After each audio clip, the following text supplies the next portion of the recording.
Yeah, sorry, I had to double check on the next one. Yes, in our co-main event for UFC Busan, Volkan Oezdemir, no time, is plus 130 against surging light heavyweight prospect Alexander Rakic, who's minus 150. Volkan, the one-time title contender, is coming off a win over my boy Ilir Latifi, which is sad, but hey.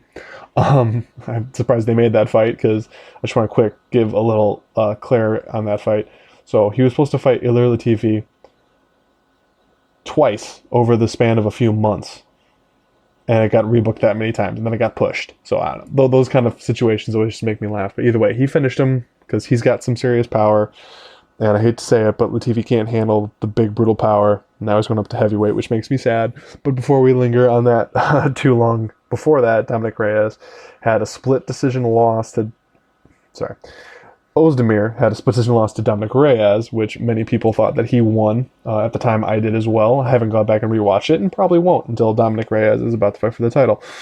He also lost by rear naked choke in the third round to Anthony Smith in a fight he was winning the entirety of. And his first loss in the UFC before that was to Daniel Cormier. So his big streak happened before that. So he's been hot and cold to an extreme degree. Seems to be winning fights till he loses them. Really the only one that he was actually dominated was against Daniel Cormier. And now he's fighting against Alexander Rakic. Now, Alexander Rakic is one of the few 205ers that people have been super high on recently. Johnny Walker has since faltered. Dominic Reyes is fighting for the title. And here we have Alexander Rakic. Now, Alexander Rakic is 4-0 in the UFC. Ugh. Sorry. Excuse me. The last two coming by first round finish. One over Jimmy Manuwa, which has got people talking. Even though Jimmy Manuwa is not what Jimmy Manuwa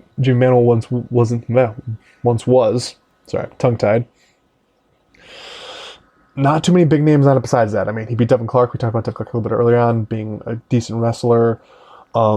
People want Alexander Rakic to be a thing. Mike, do you think Alexander Rakic is a thing? I think so. Just because his diverse striking, he throws really, really good kicks. And anytime you got someone throws hands and kicks versus someone, I don't even know if No Time can throw a kick, or I don't really know about a high kick, but I could be wrong. But I think that Rakic is the real deal. I think that he's younger. He's got the higher ceiling. I really believe he's the man, and he's gonna come in here and show No Time it's his time. Yeah, I don't know where I sit on this fight because I've perpetually got Oezdemir fights wrong. Like, going back to when he beat OSP, I've been getting Oezdemir fights wrong. He's one of the fighters that's on my list of I don't bet because I don't see them clearly. So that's Mike's take on it. It's a fantastic take. I'm not going to say anything on it because I don't want to jinx any of you people with my horrible Oezdemir takes.